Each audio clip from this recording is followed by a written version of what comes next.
aho ni gute ese hari imana zimwe hari umuntu ushobora kubaza uti wakora iki kugira ngo wishime uvuga ati najya muri bare nkabyina umva ndanezerewe ndavuga ati nakwinywera inzoga nkunda umva ndanezerewe ndavuga ati hanze hatubaza urubyiruko babyita kurya abana yego tigende ndi umwana tabaribyo kuri flexi akora iki kugira ngo wishime buryo ki science ishobora kugufasha kumva imana neza hari uremera ko ibintu byose bigaragara byavuye mu bitagaragara noneho izo ntekerezo iyo ni etide ya energy imvamo uko imeze ukabasha kwimezera ubwo kuri mind umuntu utashobora gukoresha za tuzi na kubwingo avumbure mind yiwe nuko ashobora kuba yabibona yisobanukirwe yego yisobanukirwe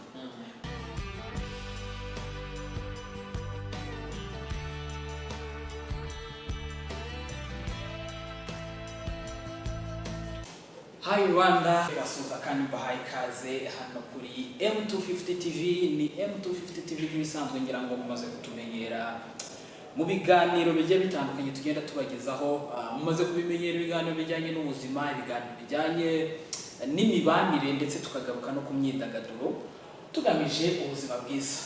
Murabibona rero ndi kumwe n'umutumirwa umusore mwiza cyane muramubona, ntabwo ndi buze kumusobanurira ibintu byinshi twibwira tumenyane, ariko tugiye kuganira ibintu byinshi byiza byubaka nk'uko bisanzwe iteka hano kuri M250 TV. Reka rero mbaha ikaze, ndizera ko mumeze neza n'uko ubuzima iteka budahora bumeze neza, ariko buriya iyo unyuramutse nicyo kintu cya mbere, hanyuma ibindi ukagerageza kwita ku buzima bwawe, ukagerageza gukora buri kimwe cyose cyatuma umera neza, kubera ko niyo ntego y'ubuzima. Tubaye ikaze kuri M250 TV. murakoze cyane Yego. Ko witonze hano kuri M250 TV nta turisanzwe. Turisanzwe kubera ko tugamije ibyishimo. Yego.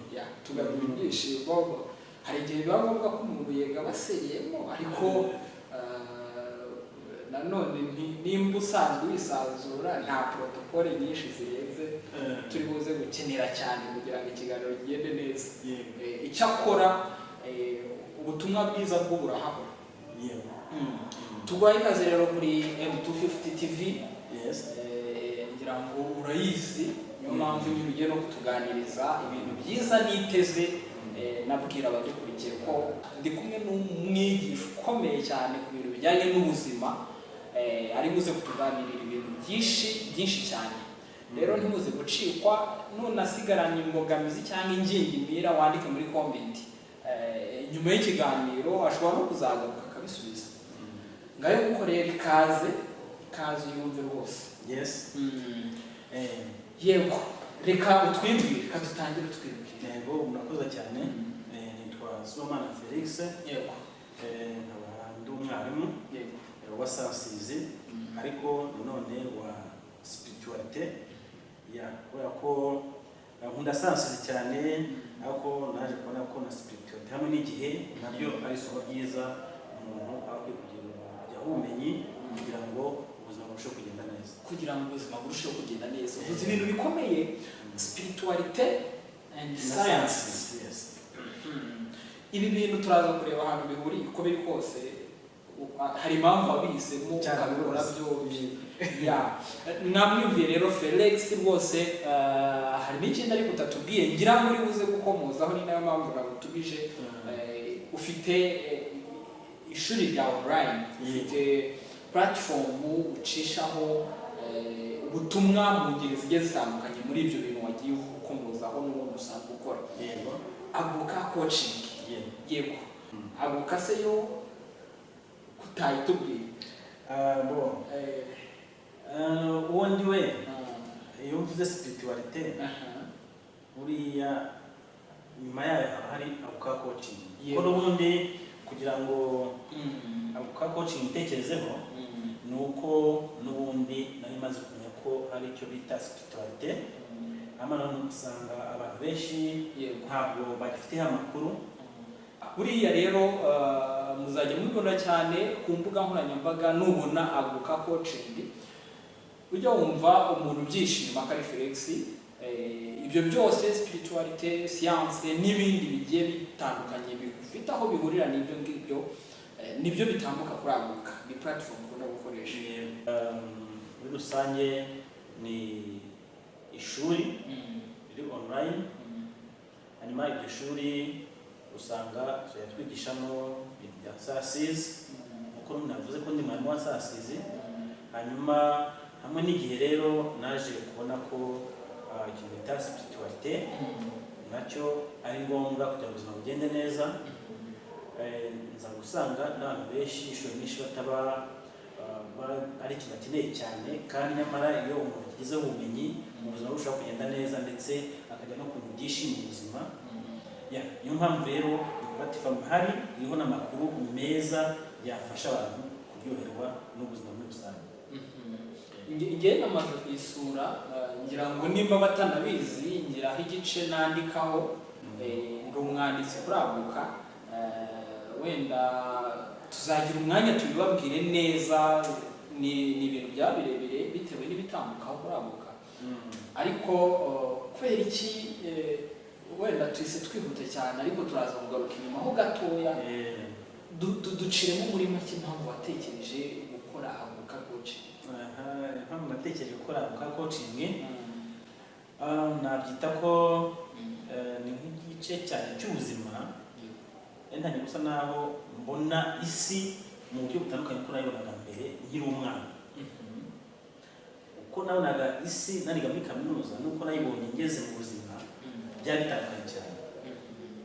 Ama rero naje gusa naho nagira icyo nakwita self awareness cyangwa mu kumenya uwo ndiwe mu buryo buri personal hanyuma nza gusanga agenda ngana n'abantu benshi cyane kugira ngo numve niba ko hari icyo baba bazi kuri iyo monde yindi abantu batazi kandi ko nkasanga benshi ntabwo bayizi.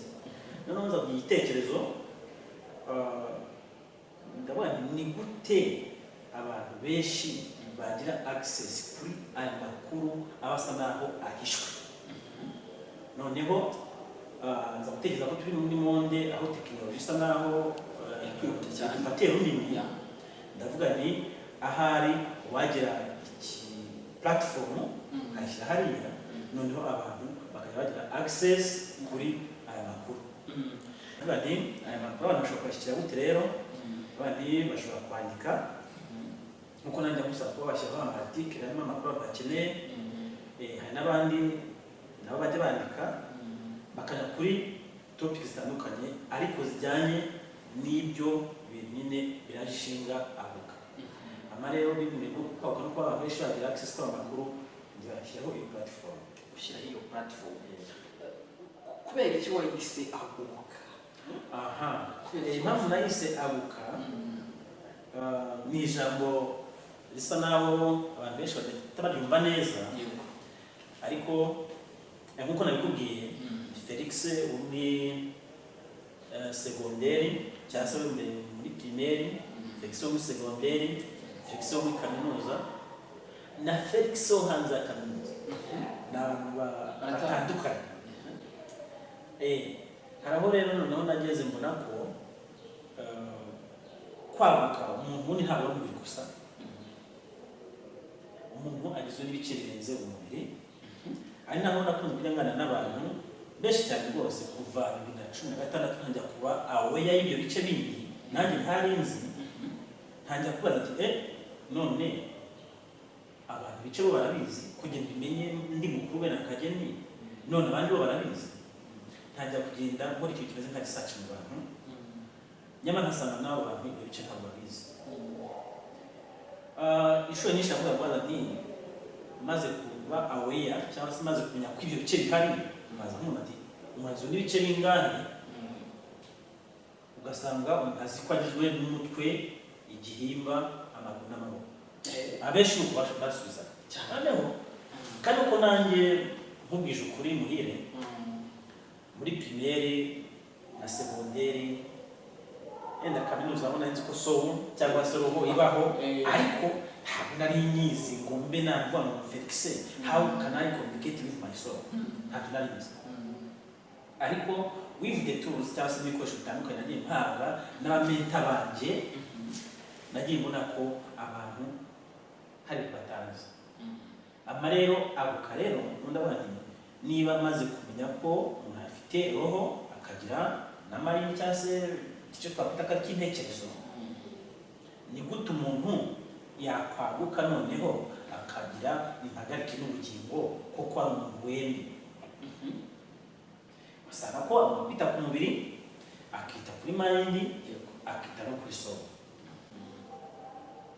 hanyuma rero kwaguka kugira ngo kwaguka no kwaguka no kubikuza it is about expansion y'ibyo bice uko ari biri sanga rero ni ngombwa ko abantu benshi babyigishwa bakamenya no kuba n'uburyo bakoresha ibyo bice uko ari bibiri kugira ngo ubuzima bwabo bubaryohere cyangwa se bagere ku nzu z'ubuzima bwabo kuko muhire ntabwo wagera ku nzu z'ubuzima bwawe utakoresheje roho yawe neza ngo unayagure cyangwa se utakoresheje mayindi yawe cyangwa se unayagure nk'ubu buryo rero navuze ni iyi platform yanjye reka nyite abuka bivuze ngo ni ahantu hafasha abantu kwaguka cyane kwaguka mu ngeri nyinshi dukomorejeho twakwita nk'ubuzima nyingi bwa muntu urakoze cyane bivuze ngo kugira ngo umuntu agire aho agera akeneye kwaguka cyane ahubwo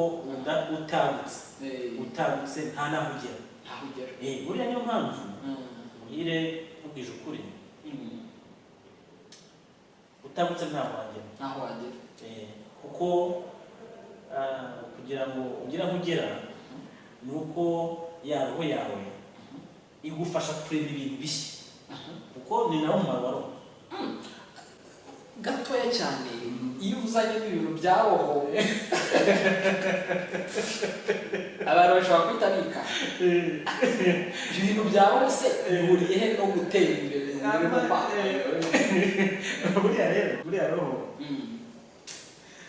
roho niyo idufasha ku bintu bishya byageze kwisanga gatanu buriya roho bitewe na evolution aho igeze roho nazo zidufasha kujya ku bintu bishya bitariho mbere roho se ni iki roho ni igice kitagaragara cy'umuntu it is a divine part igice cy'Imana nk'uko n'ubundi Imana yavuze ati reka tureme umuntu mu ishusho yacu sinzi nimba bene Imana muhire bayemera Imana ndayemera nanjye n'ubundi mu certificate ndayemera rero buriya roho ni igice cy'Imana kiri mu muntu buriya Imana yigabanyije n'ibice ndiye ngo nawe igice cy'Imana nanjye igice cy'Imana ari nyoko muntu yose ikaba Imana roho ni imwe gute ese hari Imana zingahe hariho Imana ni nabyo roho y'abantu inyoko muntu ni imwe ariko igenda yicamo ibice niyo mpamvu buriya wenda nubwo twatugiye muri spiritualité cyane niyo mpamvu Yesu yavuze ngo turumwe amarebaho uburyo roho idufasha kurema nuko n'ubundi turabarema umuntu niwe urema telefone umuntu niwe urema ino karamu umuntu niwe urema iyo pataro wambaye si byose niyo mpamvu buriya roho niyo idufasha kugira creativity iri hejuru cyangwa se hasi the more you become aware of your soul the more you become creative Mise nibaza ikibazo yaba ari impamvu abantu bamwe baba bashoboye kugira ibyo bahanga abandi c'est ça ngo iyo umaze kumenya icyo gice cya roho no kucyanga urahanga yego bisaba iki kwimenya bisaba iki kwimenya abantu batayimenya cyane hari ibikoresho nkakoresha kugira ngo amenye ko afite roho. Nkuko nabikubwiye abantu benshi nagiye mbaganiye mu izo n'ibice bingahe ibisubizo bagiye bampa nabikubwiye umutwe, igihimba, amaguru n'amaboko. Ibyo ngibyo nabaye. Noneho rero hari ibikoresho cyangwa se tools nge nkoresha kugira ngo mfashe umuntu kwemera neza ko nubwo bitagaragara ihari. Izo tools zirahari. Turu ya mbere muhire meditation. Yego. Iyo ni imwe ishoboka. Ibi bintu se ko abantu bavuga ati ibintu ntabwo byakora. Ibi bintu nibyo muri wese ni imico ya hanze ntabwo. Burya umuco uramuka cyangwa se urakura. Nubwo ari ibya hariya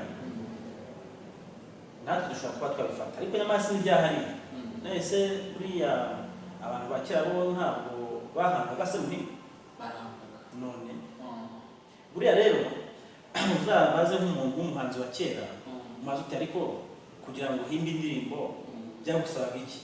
Aza kuvuga ko yajyaga ahantu agatuza akandika. Bivuze ngo kuriya gutuza, uriya mutuzo ni pariti imwe ya meditation cyangwa se ifite n'isano. Urumva byanze bikunze kugira ngo wumve roho yawe ni uko uba kabi cyangwa se ugatuza muri wowe ukayumva.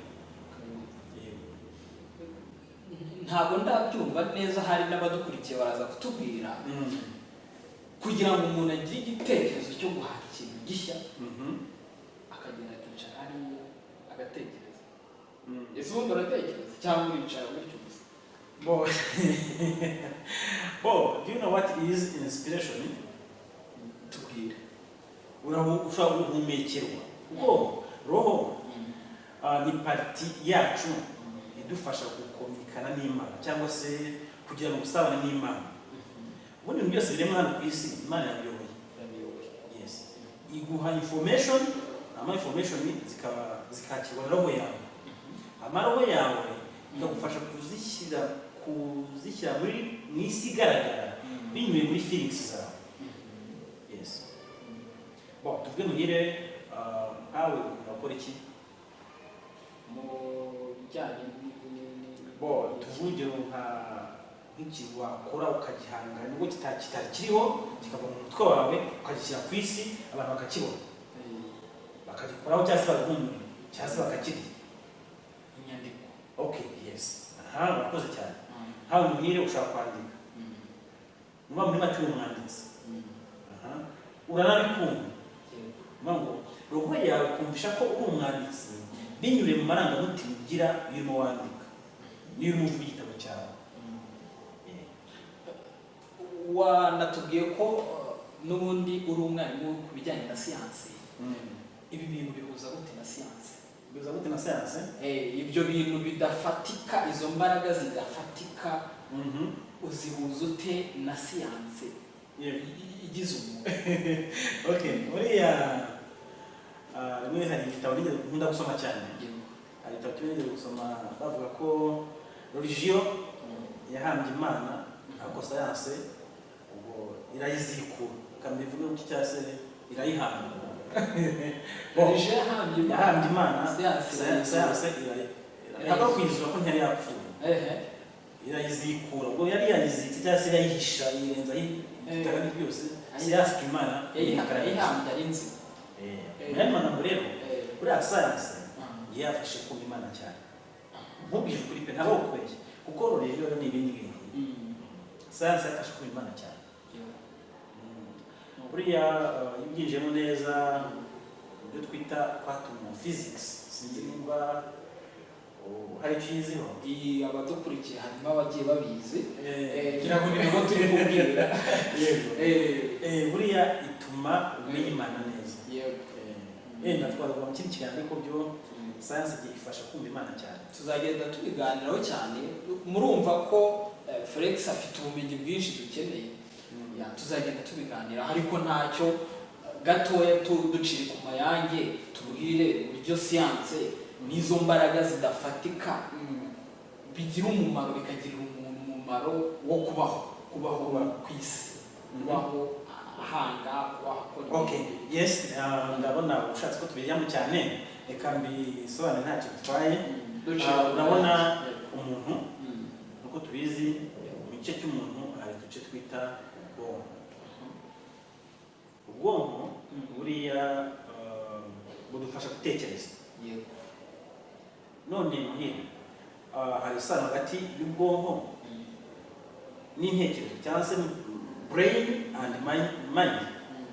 Is there any relationship? Ubwonko nibwo bukora intekerezo. Noneho rero buriya hari apareye bashobora gushyiraho hano deference, then ikagaragaza intekerezo zanjye. Noneho ikigero ziriho. Noneho izo ntekerezo iyo ni etide ya energy imvamo uko imeze, ukabasha kwimezira. Ubwo kuri mind umuntu utashobora gukoresha za tuzina ku bwingo avumbure mind yiwe, nuko ashobora kuba yabibona yisobanukirwa. Yisobanukirwa. Noneho rero kubijyanye na uburyo ki science ishobora kugufasha kumva Imana neza, hari uremera ko ibintu byose bigaragara byavuye mu bitagaragara. Niko bimeze. Ndabikubwira muri ubu buryo. Navuye quantum physics buriya yiga kuri particule nto cyane za electron, za proton, za neutron. Ariko noneho buriya ibyo bintu byose ubundi ni parti za atome zitagaragara. Amara bavuga ko buriya niba wenda ushaka nk'inzu urayubaka muri imagination yawe, urakoresha imagination yawe, inzu yubaka itangire hehe muri ibitekerezo byawe, ukomeza kuyireba igihe kizagera n'uyihangaho amaso uyigaragaza hano ku isi. Ngo izava mu isi itagaragara wizaza no mu isi y'ibigaragara. Rero ubwo bitewe n'ubumenyi bugari cyane, Imana irespira, ikoresha inspiration. Noneho ya roho yawe mwese nimba bavuze ko umwanditsi ubundi ibyo wandika bikuzamo gute? Bikuzamo gute? Byabyo nabonye n'ibyo ukumva wishimiye kwandika nk'icyo ngicyo no kwakora ibyo bintu cyane. Warebye ngibyo ibyo byishimo, kuko roho niyo ivuga muri bw'ibyishimo, uko bikoresha ibyishimo. Feelings wumva ni ururimi roho ikoresha kugira ubwire ko ibyo bintu uri muri domaine yawe, uri muri byakuzanye hano ku isi, ko hari impamvu hano ku isi, then ibyo bikanakwandima ku buryo bwose bishima kuva muri ibyo bintu. Nabyumviye rero ngira ngo ushaka kumenya umuntu, ushaka kumenya imikorere y'umuntu, ndi kumva twagiye tubicamo gake uko biri kose n'ibinini ibigari cyane, ahubwo ibigari ntabwo byaba ikiganiro kimwe. Ahari yeka ko tuzapanga tukajya tuza tukakubitaho gakeya tukagaruka gutyo. Reka twigarukire kuri aguka. N'ubundi ibyo byose twari tubivugiye kugira ngo umuntu yaguke. Byose n'ubundi biragaruka ku gituma umuntu akora, ku gituma umuntu ashyira imbaraga mu bintu, akenshi bifite aho bihuriye n'ibyishimo. Hari ikindi se twaba tugamije kitari kugira ngo dushimishe abo twishime mu buzima? Ubundi urebye uko impamvu ya mbere, ubundi burya ino platform iriho ifite ibibazo kimwe. Icya mbere ko umuntu yaba ariho atize ni ikibazo. Ko niba utize hari icyo wagera, ariko numara kwisobanukirwa ukamenya ibyo ushoboye n'ibyo udashoboye, ibyo udashoboye uzabyihorera ukurikirana ibyo ushoboye. Imbaraga zose zishyira mu byo ushoboye uzakunda active cyangwa se uzahitanga umusaruro muri ibyo ngibyo nyine wahugiwemo, washyizemo imbaraga zawe zose. Andi magambo rero ufasha umuntu kwimenya, akamenya uwo ari we, akamenya yakoresha izo mpano ziwe, urumva ko ni ikintu yashyiriweho kandi mu by'ukuri urumva ko nawe gikenewe muri sosiyete kugira ngo wumve neza umumaro wabyo uzakuse n'uko ubushakashatsi ubaze abantu rwose wehe pene wihe intego ubaze abantu nk'igihumbi niba bwute ariko mwatubwira ku mpano zanyu icyo ni ikibazo cya kabiri nyambaza nyuma yakira abantu nk'iyi n'ibice bingahe nakubwira igisubizo bampa benshi hanyuma mbaje nti impano za mizi abenshi bavuga ko ntazo urumva nabyo ni ikindi kibazo nk'iyi ntabwo ari imenya kuko ari umuntu wizi yabona ibyo avuga ati njye impano zanjye ni izi ngizi kandi nzikoresha gukora ibi ngibi kandi bikagaragara akabibona nimba uvuze ko umwanditsi uretse ibitabo byanjye ni ibi ngibi nimba uvuze ko uri umwarimu amasomo yawe ukayerekana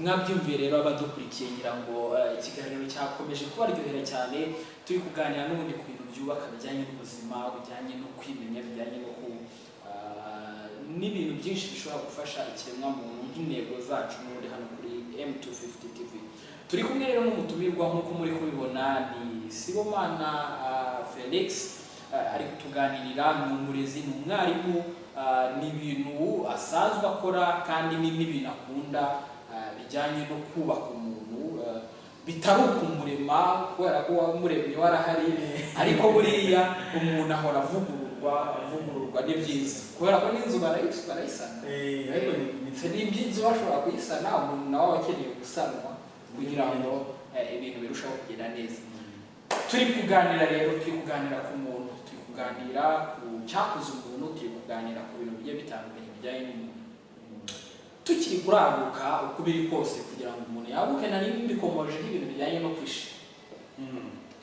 hari umuntu ushobora kubaza uti wakora iki kugira ngo wishime uvuga ati najya muri bare nkabyina umva ndanezerewe ndavuga ati nakwinywera inzoga nkunda umva ndanezerewe ndavuga ati hanze hatubaza urubyiruko babyita kurya abana yego tigende ndi umwana cyaba ari ibyo kuri Felix wakora iki kugira ngo wishime okay ubundi njyewe iyo ushatse kwishima cyane njya ahantu hageni ibyo nabyo biragakurutunga cyane ibyishimo urabikura he mu kwiganiriza turabyita ikibyo turabyita kwishimisha iyo uri wenyine nibwo ubasha guhana roho yawe noneho iyo roho yawe ikaguha icyatuma ukontribuwa muri sosiyete ugendeye ku cyo yo ishaka gukora ugafasha abandi iyo ufasha abandi ugendeye ku cya kintu roho yawe yaguhaye urishima cyane tuvuge reka nk'urugero dufate ujya nko ku bahanzi abantu benshi bakunda indirimbo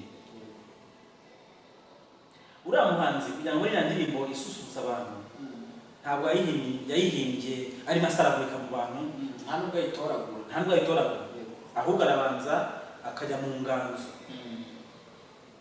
hanyuma akajya inspiration cyangwa se akayihumekerwa akandika akajya mu nganzo yiwe agahanga yahabwa ya ndirimbo akayizana sosiyete yagiye kuri stage hariya ubona ko mu by'ukuri ubona ko yishimye cyane bariko bayabanje kwishima n'undi ari mu nganzo ari wenyine agahaga cya kintu afashisha abandi ubundi muhire iyo ushaka kwishima ushaka gushimisha abantu benshi cyane niyo mpamvu uzamubona kuri stage yazanye cya gihangano cyiwe ariko abanje kwishima ahanga wenyine akakiza akisaniza abandi kuri stage ukabona ko umuhanzi yishimye arimo akaforoma ntabwo kubibona rero buriya uburyo bwiza bwo kwishima ni ukubaka buti ariko ubundi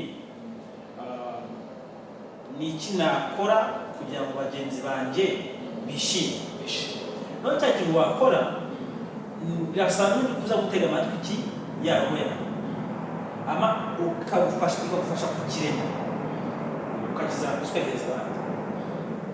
Ni inzira yo kwishima kuri Felix. Kugira ngo umuntu yishime bisaba ko aba afite ikintu azanira abandi. Amarero noneho uko nabivuze nivo zo kwishima ku bantu zatandukanye. Kwishima nuko yasinze, undi akishima nuko yishe. Ari magambo y'ikintu isoko yawe y'ibyishimo yerekana ahantu ugeze waguka. Hari undi wishima kubera ko yafashe abandi kumenya ikintu runaka. Urumva rero nivo z'ibyishimo zatandukanye mu bantu. Hari ziri hasi umva bashimishwa n'ibintu byo hasi bisanzwe, harimo wenda n'ubugome, akunda ugasanga ashimishwa no kuba yagize neza.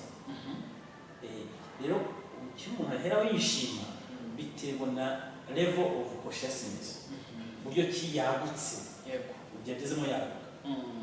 Nkanjye iyo ushaka kwishima nk'uko nakubwiye, fata igitabo cyashimishije nkagisoma, namara kugisoma nkagenda nkakiganiriza abantu, icyo gihe ndishima.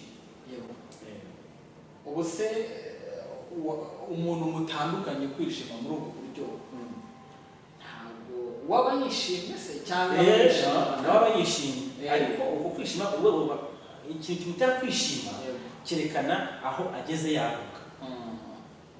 Nimba nshimishijwe n'uko nagufashije kujya ku kintu runaka cyangwa se kubona ikintu runaka, undi agashimishwa n'uko yishe, nabyo bibaho. Abo bantu bumva ko kubijyanye no kwaguka baratandukanye. Kuri iki gihe abantu bari gushaka amafaranga ndetse cyane. Umwe yakubwira ati amafaranga ntabwo akuboneka, ati ndababaye. Uyu muntu nabona amafaranga azishima.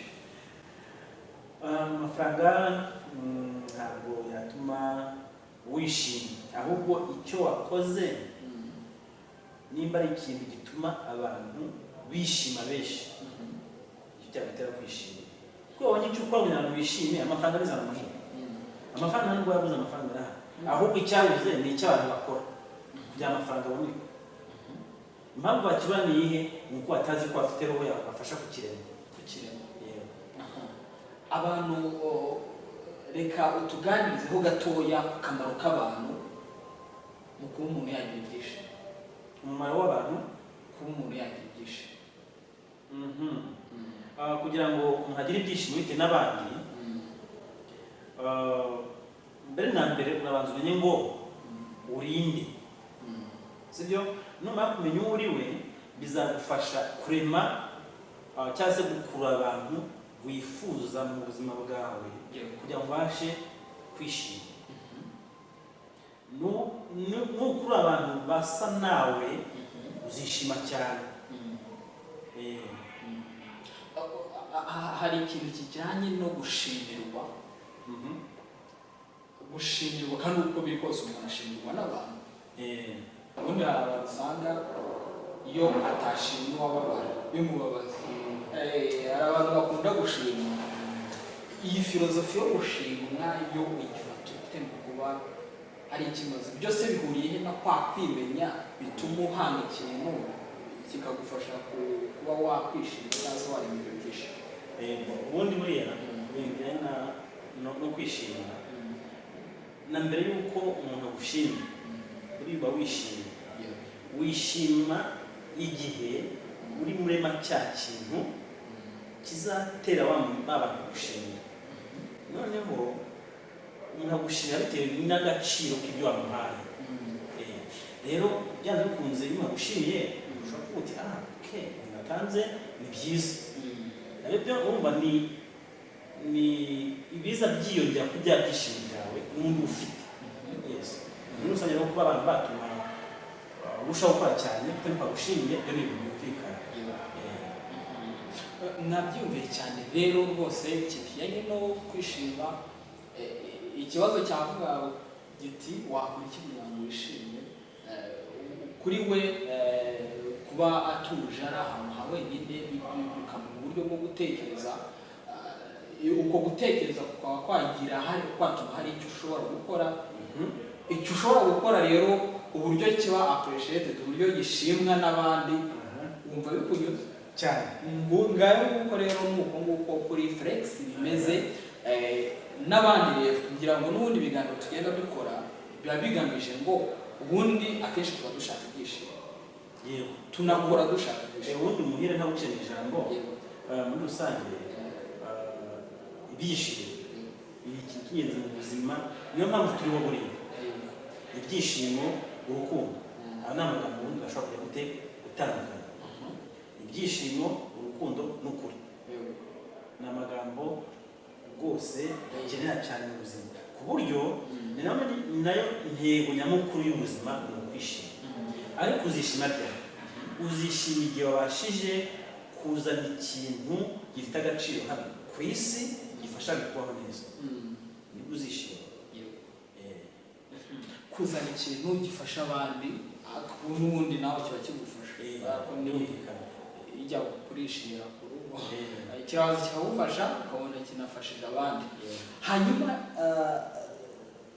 dukunda gukora ku bintu bijyanye n'ubuzima bwo mu mutwe, kandi of course n'ubundi ubuzima bwo mu mutwe ni ishingiro ry'ubundi buzima. Ngira ngo wawe wigeze kubikomozaho ibintu bijyanye n'ubwonko, ya roho n'iki byose. Udafite mu mutwe hazima biragoye ko imibereho yawe yaba imeze neza, ahubwo ntabwo imera neza. Kwimenya, tugana ku musozo, kwimenya byafasha iki ubuzima bwo mu mutwe? Kwimenya byatuma umuntu aba agiye ubuzima bwo mu mutwe bwiza mu mpamvu zikurikira. Ubundi iyo wimenye umenya ibintu byinshi. Ushobora kumenya ubuzima bwawe, ibyo wanyuzemo ukabimenya, hanyuma noneho ukamenya n'ingaruka byakugizeho nziza cyangwa mbi. Hanyuma wasanga ari mbi ugira uko wikiza, nabyo ni igice kindi gishoboka cyane. Hanyuma iyo usanga ari nziza ni felicitation, urabyishimiye. Hanyuma rero uvuze uti kwimenya n'ubuzima bwo mu mutwe. Undi umaze kumenya ko hari ikibazo cyangwa se nta kibazo gihari, iyo umaze kumenya ko hari ibibazo urabikemura. Hanyuma noneho ukwimenya, wamara kwimenya ukamenya, kwimenya hazaho no kumenya ngo ushoboye iki. None se niba hashoboye iki ngiki ndagikora, iyo utagikora haba hari impamvu ituma utagikora. Kandi iyo utagikoze ugishaka urababara byanze bikunze. Rero ushobora kuvuga ati ariko ni ibihe bintu bishobora gutuma ibishaka gukora ntabikora? Uzasanga ari cya kibazo kiri muri bwa buzima bwo mu mutwe uko buhagaze. Noneho rero ugomba gukora uko ushoboye ku buryo ukimenya. Wasanga ikibazo gihari ukagira icyo ugikora. Ushobora guhura n'umuntu akugira inama z'ukuntu wagikemura, cyangwa se nawe ubwawe bitewe n'ubumenyi ufite ukaba wabasha kujya gute wakwikiza. That is what we call self healing. Iyo wimenye, iyo umaze noneho gukira, iyo umaze kumenya ko hari ikibazo ukanakimenya, urikiza. Wamara kwikiza ukabona gukora noneho cya kintu waje hano ku isi gukora wisanzuye. Urumva rero ko ubuzima bwo mu mutwe no kwimenya aho bihurira no kugira icyo na contribution ya sosiyete byanze bikunze ubona ko bifitanye isano. Ntabwo waba ufite ikibazo mu mutwe hanyuma noneho ngo ukontribute cyangwa se ugire icyo ukora mu buryo bwagutse. Ni nacyo kiri kugenda kigorana cyane muri iki gihe, ugasanga urubyiruko ruri kugira ubwoba bw'ejo hazaza. Nzabaho gute? Ko bigoye. Urumva turi mu bikorwa, arareba agasanga ari kwiga ariko akabona umurimo we w'ahazaza uri kumugora kuwugurura. Ibi nabyo keka ko hari aho bihuriye na kwa kwimenya no kugira intego. Ubundi iyo wamaze kwimenya neza, ubwoba ntabwo uba ugifite, kuko imbere yawe uhabona neza, ufite vision. Kandi iyo vision n'ubundi ntabwo wayigira utawe nawe ko roho yawe irabagiye utisobanukiwe. yo ikikora ibanza kumvisha icyo ushoboye wamara kucyumva unareba n'imbere bigakumva inshuro nyinshi rero iyo ufite ubwoba muri wowe ni sinye ya mbere y'uko utaramenya rero ubanza gukora iki kintu cy'ubwoba wamara gukuraho ubwoba ukajya n'iki n'intumbero hanyuma ugatangira kugenda ugana iki intumbero yawe bango tuvuge ushaka uti ndashaka ikintu n'iki ukagisetinga muri goals zawe noneho utangira ukanya ukivuga kugana muri iyo nzira igana iyo goals ushobora kugenda ufite ubwoba rimwe na rimwe ariko hamwe n'igihe na achievement zawe nto cyangwa se ngari wagenda ushira ikintu icyerekezo cyawe ikibanza rwose ngari nk'uko rero mwabyumviye neza cyane atuganiriye neza ngira ngo kugira ngo ugire icyo ugeraho kugira ngo ugire ubwo buzima bwiza kugira ngo ugere kuri ibyo byishimo kubanza kwimenya nirwo rufunguzo cyane rwose tugana ku musozo gira akantu ubwira nka mu izina rya timu Haguruka coaching mudufitiye iki mu magambo make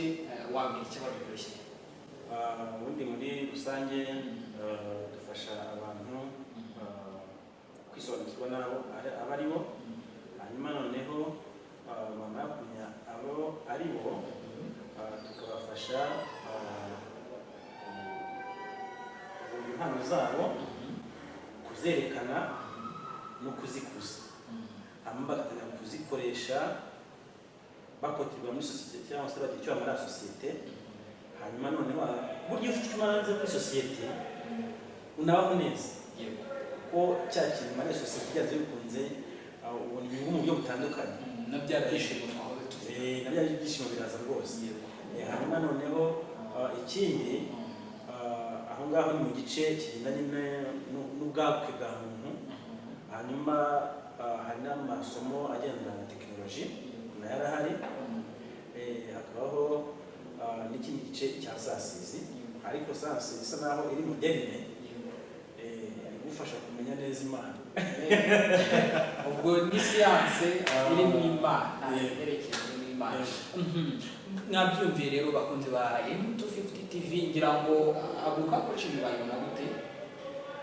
ni hagurukacoaching.com ni hagurukacoaching.com mwabyumviye rero muzajye mujyaho hari inyandiko zigiye zitandukanye zigaragaza ibyo bintu byose yagiye atubwira umwanya rero ni uwanyu mukaguka ni uwanyu ni uwacu ndagushimiye rero Felix kuba witabiriye ubutumire ngira ngo tuzagira ibiganiro byinshi cyane ahubwo kandi ndabashimire rwose wakoze cyane ndabashimiye rero namwe mwari mudukurikiye ni ikiganiro uko yansubije ni ikiganiro tureba ingingo zigiye zitandukanye zijyanye n'ubuzima zijyanye n'imibanire zijyanye n'imibereho ya buri munsi ndetse yewe n'imyidagaduro tugamije nyine kugira ibyo twunguka byadufasha mu buzima reka mbashimire rero mwe mwese mwadukurikiye naho gutaha mwakoze cyane ciao